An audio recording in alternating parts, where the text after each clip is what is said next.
Welcome to Bootstrapped Unicorns. I'm your host, Josh Pies, and this is the show where scrappy founders, rebellious visionaries, and business misfits pull back the curtain on what it really takes to build something extraordinary from absolutely nothing. No trust fund, no fairy god investor, just grit, duct tape, caffeine, yeah, and that dream. We're talking about the wild, unfiltered ride of turning chaos into cash flow and ideas into impact. So buckle up. This is no Disney movie, but there might be some magic. Let's face it, even Elon started in a garage. So without further ado, let's get to the next episode. Welcome to Bootstrapped Unicorns, presented by C47 Digital Studios. Bootstrapped Unicorns, it is Josh. I'm back, and am I caffeinated or what? I've got energy today, folks. Get ready.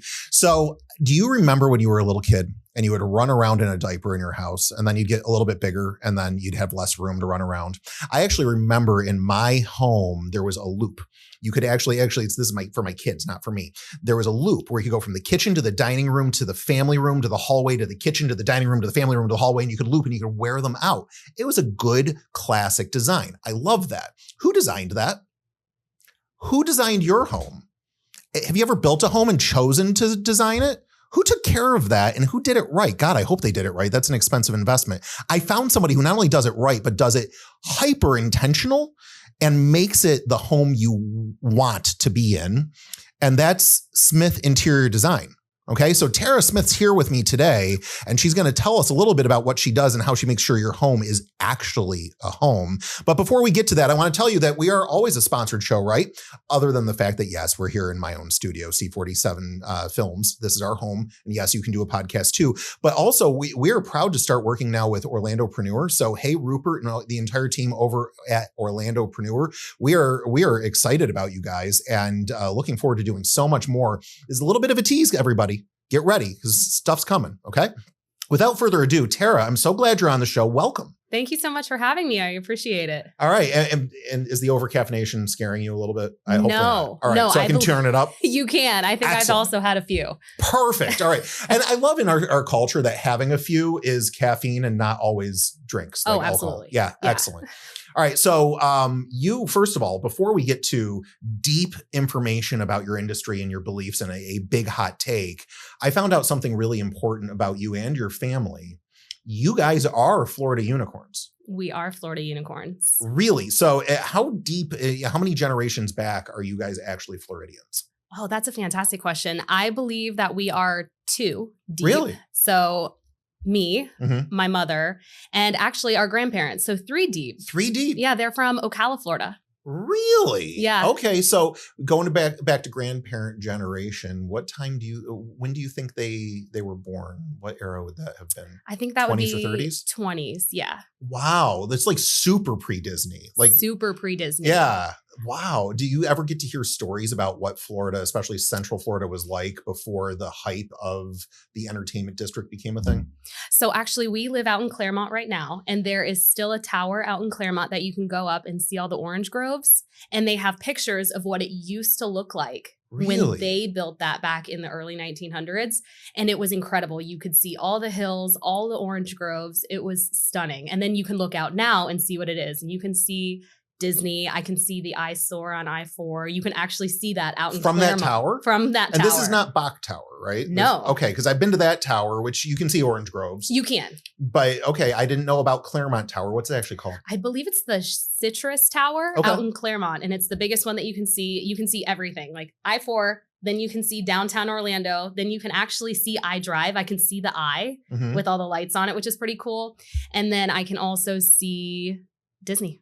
And hear the Disney fireworks from one location. Now, that's really cool. You mentioned the eyesore of I-4. Yeah. You're a designer. From your expertise, tell me about this. So I actually grew up watching the fireworks when they were doing Red Hot and Boom. And we used to sit on that bridge. So I remember the exact summer that we couldn't sit there anymore because they had started constructing it and I couldn't see any of the fireworks. And we always were upset about that. So I have a personal grudge with that one. But for me, I think the biggest eyesore is the fact that it's the only tower over there. And it's the only one that will ever truly be constructed over there. It perpetually has occupation problems. I don't know the backstory. Do you know any of the backstory with that? What I've heard is that it's being fully funded. So they only build it when they have the funds available. So that's why it's taken so long. So it's the Dave Ramsey style of financing a tower. It is. Every time they put the money in the envelope and then they go spend it on the tower and then they have to go back and make more money to actually make the tower. I would imagine that's a big envelope. I imagine it's quite deep, yes.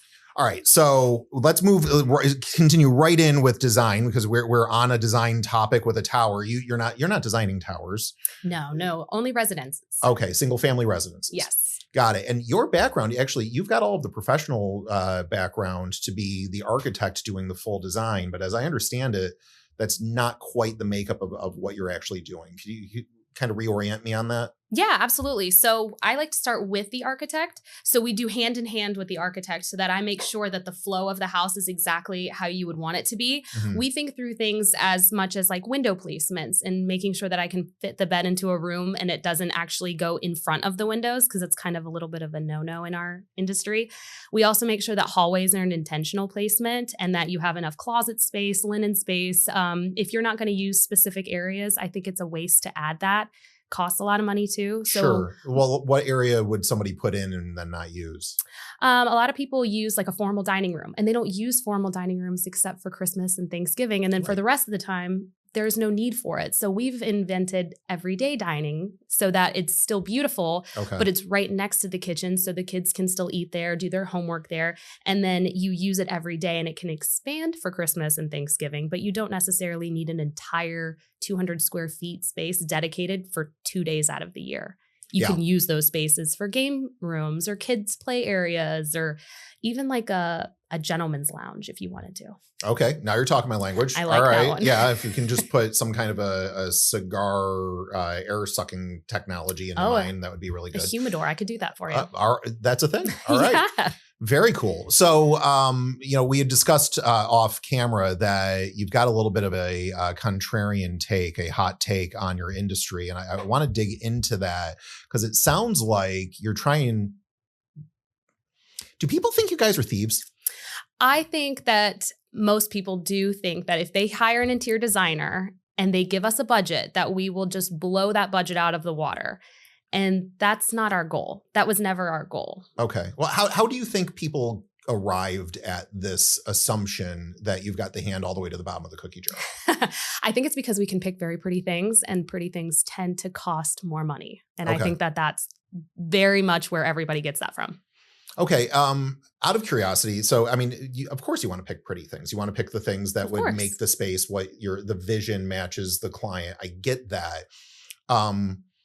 Do pretty things have to cost money? Well, of course, something, but I mean, like a lot of money. Is that naturally conflated? Is that a 1-to-1?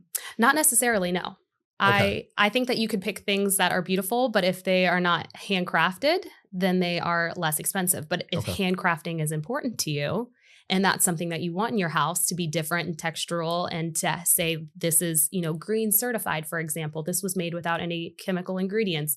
It's going to cost a little bit more to have those items in your home versus something that's mass produced that I could pick up at a Home Depot, for example.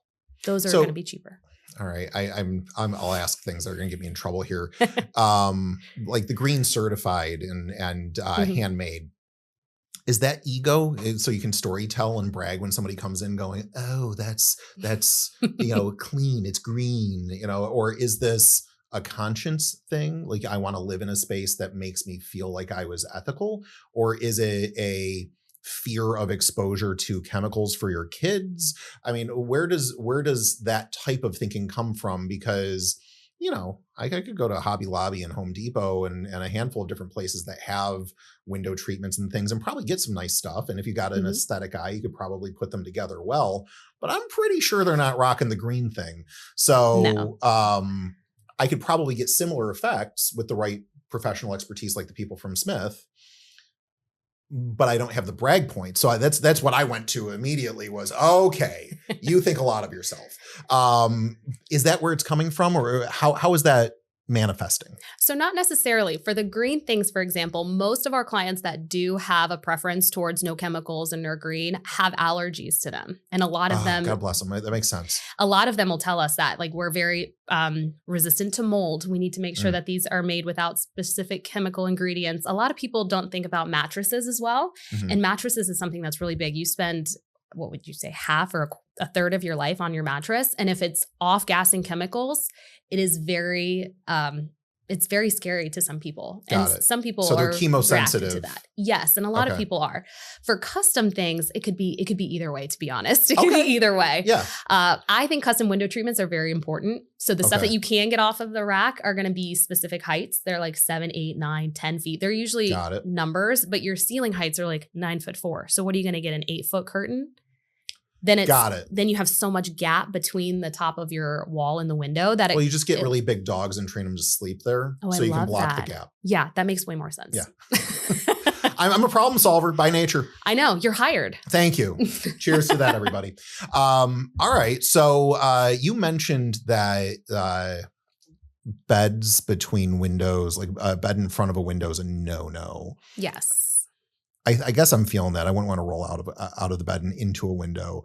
But that tells me that you're asking for more input in the home's construction than somebody who would come into a home and say, here's the window treatment suggestion. Yes. Do you have influence on floor plan? Do you have influence on no, I don't want 2 windows here. I want one large picture window because, are you going that deep? We are. Absolutely. So I actually will either start with the new builds. We'll start with the architects and we'll go through and we'll talk to them. How many bedrooms do you want? Do you want an office? Do you want an exercise room? Do you want a movie room? So we go into depth with the clients and then we'll actually help with the architect and we'll craft that. Got it. As far as renovations, we are usually brought in way before any contractor or architect. Oh, okay. So you're the first to the scene. We are the first to the scene. Because when you think I'm going to renovate my house, what do you think of first? Like, I want to renovate my house. I want a new kitchen. Are you thinking about the stuff that's going on in your kitchen? Or are you thinking, how is this going to flow in your kitchen? So we actually are usually the first call before the contractor, before an architect. We're usually the first people in there trying to diagnose and see, how can this house be better? Can we renovate it? And then we'll go and ask the contractor, now, how much does this cost? Okay. So, and that's interesting because the how much does this cost question immediately popped into my head when you have the architect for a new build. Yeah. And you're saying, no, I want these windows because. Yes. And that changes the scope of the cost of at least that room in some way. Oh, yeah. Because, one window choice versus another naturally will have a differential in cost. And if you're, if it's blue ocean strategy, you could say, I want every one of these to be have a window seat. Well, the window seat is 3 windows and a whole bunch of structure now. I mean, potentially you could double the price of a house with a whole bunch of really creative windows. Oh, yeah. How do you set boundaries? How do you set expectations as you're getting into something like that so that you really do build that good working relationship with architect, yourself, the homeowner, the general contractor? There's a lot of parties in there. There's a lot of parties in there. And what we tell people is, especially for new builds, if you're going to go in a new build, usually a contractor will give you a square footage price estimate. So when you get that estimate, I tell everybody that's high level estimate. You are thinking top of the line. I actually do request that when we get pricing, that it's worst case scenario pricing. Like, I need all the windows to be custom. Tell me every wall is going to be level 5 so that when we get into these things, I can actually pull back on some of those prices. The windows don't have to be custom. I don't have to do level 5. And then we can get better pricing for there. But I at least want to give you a high level worst case scenario pricing so I don't come back to you and say, hey, it's now $100,000 more. That's the worst case scenario. I would not want to do that. Well, and my guess is these aren't, $250,000 studios, randomly placed in the woods, right? These are slightly more expensive homes, probably 7 figures, right? So $100,000 could be, 10% or less of the budget, but it would still be an ouch and a boing to get a number like that, right? Correct. Yeah. Okay. That's That's a lot to take in, frankly, because, there's just really, there's a lot going on when you've got that many moving parts and that many opportunities to make decisions between just the levels of finishes on walls. Really is a fascinating conversation. Actually, much of our audience might not even really know like a level 5 finish versus something less. What does that even mean? Okay, so there's actually 5 levels of finish when it comes to your walls. 1 is the heaviest texture orange peel that you could think of. And then 5 is absolutely smooth. It's been polished many times. It's very easy to work with. Most people in Florida have level 3 homes. Right. So it's a mixture of the two. Level 5 is the most expensive. It's what we could apply wallpaper over top of. Okay. And I don't have to do any treatment to that. Level 1, you never want to apply wallpaper to a level 1. You'll see every bump, every groove, every nook, every cranny. It does not look good. So what was the phenomenon, almost 100 years ago when, there was plaster and lath homes that had wallpaper everywhere? It was actually pretty well applied. Like my grandparents' home was a plaster and lath home, and the wallpaper, very dated. It wouldn't be modern wallpaper these days, but it was, I thought it looked good, maybe to a modern eye as an adult. I mean, I'm a 10-year-old looking at wallpaper. I probably didn't care about bumps, but I don't remember it being poorly finished. Was it, and I was missing it, or? No. Okay. No, it was really well made. And I actually attribute this to appliances as well. Do you remember like your grandparents' fridge? It was immaculate. Like the Smeg fridges that would open. It was a single door. Yep. They were beautiful. And they're still around today. Versus if you bought a fridge 5 years ago, it's already making weird noises and it's cracking. Yeah, and the ice doesn't come out right. And it doesn't come out ever. It's always broken. So I attribute it to the same thing, that houses were built so much better years and years and years ago. And then it became an explosion of houses, and it was production homes. So they had to continually make to put all of us in a home. Yeah. 2x4s were 2x4s back then, actually. They were, and they're not anymore. No, they're not. A 2x4 is shockingly small. It is. Yeah. My grandparents actually bought their home from Sears. They built it. Yeah. They built it in the, I believe it was 1949 that they built their Sears home. They occupied in the early 50s. It's still there to this day. And the 2x4s were actually 2x4s. But yeah, it came in parts. That's really cool. Yeah. I forgot that Sears even did stuff like that. I forgot about Sears, to be honest. Yeah. There's a lot to forget about Sears, actually. They had a great Christmas wish list catalog. If you guys aren't old enough to remember, just think about like Amazon and Walmart, where you kids are circling things in there. Those are like leaflet grade now. Yeah. But I mean, we're talking about 200 full color pages of everything you would ever want to salivate over, because the internet didn't exist. And that was the child's Bible for Christmas and Hanukkah. That was what you circled. Yeah. Do you remember those days? I do remember those. Yeah. Yeah. Those were actually, funny enough. I mean, do you ever get coffee table books? Do you prescribe the book to put on the coffee table? I do. I knew you did. I do. And back then those were coffee table books. They were. You would actually leave them out. No. Yeah. Now it's actually curated coffee table books. I want to make sure that it goes with you. So like if you like Spain, for example, I'll find a book on Barcelona and I'll put that on there, but it has beautiful photos of Barcelona. What is the coolest one you found for somebody? It was a car book that I thought was really unique. And he had a green Shelby Mustang, and we found car books for him, which I thought was pretty really cool. What's the weirdest one that you almost don't want to bring up on our show? So it was one that I found. It was an Pause. She has one. Ladies and gentlemen, she has one. This is excellent. Go ahead. Okay, so it was an artist, and I didn't go too deep into the artist. I went, this is pretty cool. I really like it. When I was installing it in the house, I started flipping through the pages, and I didn't realize how much this artist liked nude figures. And it was a house full of children. So I did have to say I'm taking this book back, because I felt really bad. Yeah. I can't have a kids flipping through and finding their first graphic image. So I did remove it. Oh my God. But I was mortified thinking that I was going to leave this book and not even flipping through it. Yeah. That was bad. That would have been bad. So you judged a book by its cover and got surprised by the interior. I did. Yes. The interior design of that book was different. It was a little more than I expected, I'll be honest. We actually had a similar situation. We had a client years ago. It was a good enough client that we kind of broke what we normally do and did a really creative real estate video for him. He had a $2.5 million listing around the corner from here. Oh, cool. And so we did a 3-minute video tour, but I did it only the way I would do it, which is super quirky and weird. And as we're filming, we're watching the two people giving the tour, not watching the decor of the house at all. And then after we call cut, everybody's sweaty and done, and we're about to leave. I'm looking at the wall going, is that the homeowner's wife? And they're like, oh yeah, she's naked in all the pictures in the whole house. Oh no. Oh yeah. And I hadn't noticed because I was so focused on directing the two guys. That's awful. So we had to go through and blur everything for the entire edit. And then the person who offered the most money on it was actually, and he didn't see these pictures because he just saw the video, the majority stakeholder in Playboy magazine. He would have been fine with it. But of course, Facebook would have shut it down. He never would have seen it in the first place because that was where we put it. But I'm like, I got to the edit and I'm like, we're looking at it in the office going, oh my God, we got to reshoot this entire thing or blur every frame. And that's what we had to do actually, is we had to blur every single frame.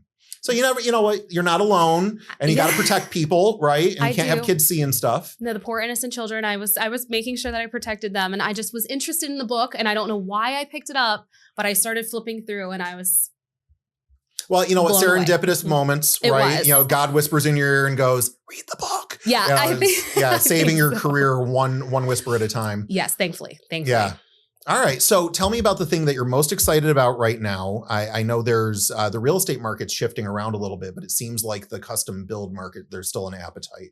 There is. So what's going on in your world right now that you're excited about?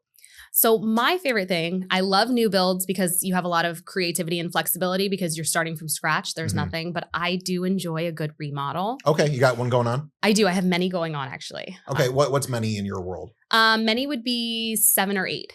How many people in your company? There's 2 of us. I thought so. So you guys are managing 7 or 8 rebuilds at the same time. And more. I think our current docket is 12. That sounds like you must be very organized. We are hyper organized. We have, my sister is actually my back end girl. She's back there, everybody. She doesn't want to be on camera, but she's my girl. Yep. I call her the spreadsheet queen because she has amazing spreadsheets. Everything is like, I don't even know how to do it, but she back ends all the numbers into the spreadsheets. Everything's color coded. That's actually for me because I don't know how to read them very well. So the color coding helps me a lot. Okay. But we have that. We have very streamlined processes as far as this is what happens next. This is what comes next. And every project is different. Yeah. Every person is different, but how we approach the projects are all the same. Got it. So you've got a defined project management process. Yes. Okay. And we have to for that. So we keep very detailed notes. Even after every meeting, we send you the notes, exactly what it was, who attended. We actually sent notes yesterday, and there was a little puppy dog that came up on the screen, and Brooke even wrote that the dog attended the meeting. Like, we're so detailed into that. That's a charming detail, though. It was like sweet. that. I loved the dog.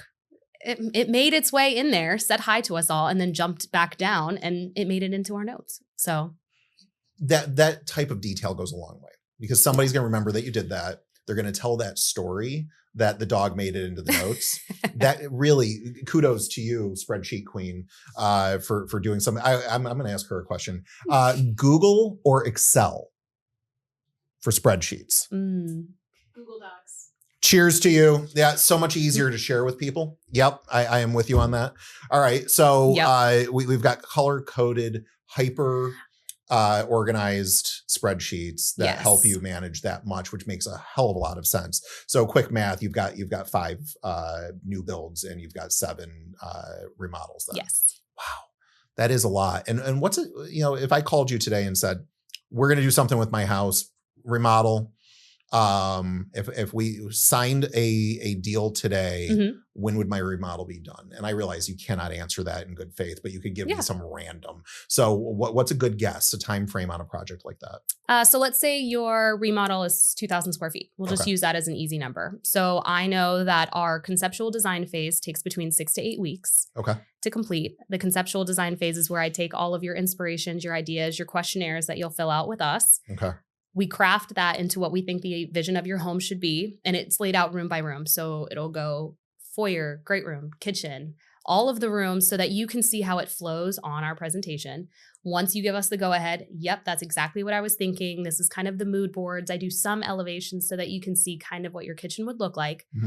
Then I go into our detailed design phase, which is also 6 to 8 weeks. And that's where I pick the selections for your kitchen for your living room, for all the rooms in the house. Okay. Tile, cabinets, electrical fixtures, plumbing, everything that you would have in your home. I've already now selected the SKUs. Brooke has put them on their beautiful spreadsheet. Well done. And that is actually made into a virtual site binder for your contractor. So that it's all QR code. So if anything changes on site, say I had to switch a plumbing selection, it got discontinued after our selection process is over, it's automatically updated to your contractor. So he knows about it. We send an email as well saying, hey, by the way, this changed, but it's already updated in your Dropbox file. Wow. So that's been known. And then we give you all of your contractor ID set. So it has all of the elevations with the notes, where plumbing fixtures should go with the details in there, niches, all of that, where even your toilet paper for your, that's hung on the wall next to your toilet, where it should go. So it's very detailed when we give it back to you, so that when your contractor starts to build, there is no question. He really shouldn't have to come back to us unless there's an issue. That's fascinating. So that level of detail, you're handling that, or is because I would have thought normally an architect would handle where to put the toilet paper roll, right? Yeah. But so you're going that deep. Why would you be speccing that? What detail thought are you having? I mean, because you're the one who brought up the toilet paper roll, but that's a fascinating thing. Like, why would you be that detailed? So we are the people who are supposed to get into your brain and into your life. Mm-hmm. So I am essentially coming into your project, and I know that I'm going to be with you for the next year or so. I want to know that you're a right-handed person and that you're going to pull the toilet paper from your right-hand roll versus the left-hand side. I am that detailed that I want to know how you're using things in your house. Well, I'm thinking about kids' arm lengths too. Yeah. Yeah. Yeah, I want to make sure that if we're in your kid's bathroom and we're hanging robes, I have a 3-year-old myself. I know that he can't hang a robe at a normal adult height standard. So I'm going to lower it a little bit for him. And in plans of having an adult use it in the future, we can have another robe hook above. Yeah. So we plan for these things, but I also want to know and get to know your family a lot. And an architect is there in the beginning. He's crafting the initial stages of the house. I'm there to color in all the beautifulness. So got it. I'm going to be the one who's going to spec all that. Why did you choose this side of it? Because I know you've got all of the background to design ground up as an architect, and I suppose handle all the other stuff if you wanted to. Mm-hmm. Why did you dig in so deep on this side of it? I've always loved crafting something beautiful out of something boring or nothing, to be honest. I actually started this when, as a little girl, I used to play with Barbies, but instead of playing with the Barbies, I would set up Barbie's dream house on the floor. I would draw out, this is her living room in the carpet. I would put the sofa there and all of this kind of stuff. And then once I set up the house, I was like, I'm good. I don't need to play Barbies anymore. Her house is perfect. And then I would leave. And then in high school, thankfully, our high school actually offered interior design classes 1 through 5. Really? I was the only one who took interior design 4 and 5. I was the only person in that class. We actually had to piggyback onto another class, and I sat in the back of interior design 1 because I was the only one in 4. Wow. So I did all of them. So I knew early on, I wanted to be an interior designer and I wanted to do the pretty things. I did touch on commercial side of it, but it didn't seem as fun to me to work with somebody who's not as invested into the house as a builder or a developer. I really enjoyed working with people and getting the creative side of that when working with the individual homeowner who's truly going to live in the home. I love how you accidentally separated builders and developers from people. Yeah, they're different breed of people. It's a different focus, and I totally heard what you were saying. Yeah. But a builder or developer could be listening to this going, apparently I'm an alien. No. It's completely different focus. They're there with a different mandate, and they're not living in that home for the rest of their lives. Right. So it's a different conversation point, and I fully understand that. So you were really passionate about getting into what people are going to be passionate about, which is the way they choose to live. Yes. Yeah. And our goal is that the design is timeless. Now, there's been a kind of a debate online what timeless design is, but my definition of timeless design is something that if you walk into the house in 10 years, it doesn't look like you designed it in 1990 or 2010. I want it to look like this is a very comfortable home. I noticed that this is the home that you've lived in, but it looks very elevated. It looks luxurious. It looks like I could sit down and be cozy in it. Yeah. Whatever your adjective is, I want it to look like that for you. So that's not going to transcend and be your house and my house and Brooke's house. It's going to transcend and be for you. That's cool. I'm thinking of I did a documentary on a founder of a big nonprofit. Her name's Bunny. And I'll leave it at that because some people watching will actually know who I'm talking about. And we were in her mansion, an enormous home. We got lost in it once as we were trying to find a location to set up equipment. And I remember her countertops were a muted pink. And so it's not timeless design. It was screaming, hello, I'm from the 70s. and it was very her, right? It fit her to the day. And I believe she's actually passed on now because she passed in her 90s. But I would imagine from the time she installed that to the time she was done on this earth, that design actually served her very well because it was very much her personality. So timeless design. It wouldn't have been timeless for me. Super dated. Yeah. But it was perfectly timeless for her and her husband. And I think that's what I'm envisioning is what you're describing right now is that as it moves on in time, sure, tastes may change, technologies will definitely change.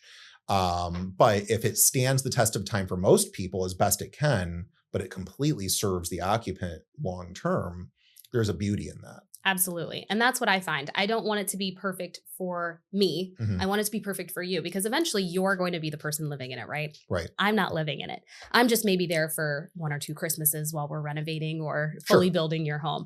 But I want you to be the one who's comfortable in the home. And I want you to love every piece that you pick. Now, that's not to say every piece has to be special either. Right. And I do make sure I tell our clients that because you can't have a really cool and unique sofa and chair and pillow and coffee table. It's having too much of a good thing, right? If everything is special, nothing's special. Right. So you have to kind of pick what you want to stand out in the room and be special, and then let the other things be subdued so that you can have that timeless design. Because if everything's special, it looks very dated. Right. If you painted every wall to be an accent wall, you'd have a Jackson Pollock. Yes. Yeah. Which is great for Jackson. Right. But it sure ain't great for my sanity when I go home. No. Yeah, no, I totally see that. So, hey, I got one last question, and this might be a rabbit trail that you're going to be like, that's not a last question, Josh. But, the pandemic changed everything with how we lived for a while. And I think it's still got lasting effects on how we see home life and the work-life balance and how much we work from home, how much we work from the office. I know a lot of people, we had this conversation in the office here just yesterday. Rich upstairs goes, I don't get work done at the office. He goes, it's too many conversations. I am 3 times productive when I work from home in my home office. And it was just an interesting reminder because I don't think he would have said that pre-pandemic. But for him, it's very true. So now you've got all these homes that probably have to have a strategic workspace. How is that affecting how you think about homes? Are people still doing this, or are we starting to move away and go, okay, I do go to work, but when I'm home and I don't want an office? Like what is materializing in your world? A lot of people are still doing home offices. Okay. And I think that they're doing home offices in two different brackets. Okay. One person who works exclusively from the house and has to have that home office and more storage. They don't need an accent chair in there. They don't want other people to sit in there. That is their home office. And that's what they do Monday through Friday, 9 to 5. Then there's other people who want that home office for when they're there on the virtual days of Tuesday or a Friday. Yeah. And they want to be able to feel like they're in an office, but not necessarily just use that space for an office. So we've designed it so that other people can have beds in there, but they're hidden because you don't want to see the beds on those Zoom calls that everybody's having. And is hidden out of the range of the camera, or are we talking Murphy beds? We're talking, one of my contractors will love that I'm saying this, the bunk nook. Bunk nook. So it's actually a room in the office that's separated with a hidden door. And when you open it, it's this small room that has 2 bunk beds in it. Wow. Oh, wait. Hidden door? I'm just processing this. Like Clue, right? Where you go along and you press and suddenly it pops open. It was seamless. And then, right. Exactly. I like this. And it's very cool because inside that room, there's actually a window. So it doesn't look like you're in a little jail cell. It actually looks like you're in a hidden room. Wow. And we have beds in there. You could have a little chair in there, but it's a bunk nook so that it's hidden. It could serve that second purpose, but when you're using it for your virtual days, you never see the beds. You don't get that view in your line of sight. It's actually. Have you really trademarked Bunk Nook yet? I have not. I actually was told this by one of my favorite contractors, and I did not. I did not come up with that name. Oh, okay. So it's their thing. It's their thing. All right. Well, you should fully use this though, because I love it. Bunk Nook is a very cool concept. I do feel like what would be very like super meta is inside the Bunk Nook having another hidden door. Oh, I that love leads that. to the next Bunk Nook like thing. And that's where you can keep a Trom safe. Are you familiar with Trom safes? No, I'm not. Google this. Okay. It is the most opulent personal safe I have ever seen. Okay. And I mean, it in itself is an investment because it's that gorgeous. But it's where you keep your purse of gold and your Rolexes and maybe all of the bearer bonds and like your double eagle firearm. Like it's like it's mafia grade. Okay, I really like this. Yes, like but it's got to go in would. your meta second bunk nook. Oh, I would be completely fine with this. That's been the new thing that I have found, not trendy like color wise or anything, but everybody wants hidden doors. So I won't say who because I will keep it hidden, but one of the guys here just put in a hidden door to the hidden thing. I love it. I think that that's so fun. We're doing many houses right now, and many of them have hidden doors, like hidden doors into a pantry that looks like it's part of the kitchen, a hidden bookcase that when you open it, you actually go into your private bathroom. But she doesn't want to see a door to her bathroom because who would? Right. I would so much rather a hidden door where it looks fun that I'm going through every day. Yeah. Yeah. It's my new favorite thing. I think hidden doors are should be everybody's new favorite thing. Actually, new challenge. Okay. Design an entire house where all the doors are hidden. I love this. Front door isn't. You can get in, but from the inside, you can't see the door to get out. What about a QR code on the outside of the house so you have a map into the house? So like you're supposed to turn to the left and you're like, I don't know where the door is. It's all hidden. But really, it's your hallway. That, you see, I like this. And I also like putting a time limit on it so it actually shuts off the map. So you're stuck inside the house. You have to figure it out. Yeah, I love that. What do they call those experiences where you... Escape rooms. Escape rooms. It is an opulent escape room. Fantastic. And if you find your guest room, you get to stay. But if you don't find it, you're out. You're welcome, world and internet. We've just solved a problem nobody ever had. So good luck with that. Well, I've enjoyed this conversation. I think actually proof is in the pudding sometimes when you have a conversation with somebody. You can have a designer who's like a normal human with like, she's got her ego in check, ladies and gentlemen. You see that? She's ready to have fun and actually help people instead of be that person who's an artiste, right? You're a real person, which I love about that because it backs up your claim that you don't have your hand all the way to the bottom of the cookie jar. Absolutely not. Congratulations. You're doing a good thing. Thank you. Yeah, very, very cool. So audience, some of you entrepreneurs who listen to this are going, I actually am going to build a house soon. Cool, right? So some of my friends know things that you need to know and do things that you need to do to have that awesome house. And Tera and everybody at Smith Interior Design, apparently it's the first call you make. So you're welcome.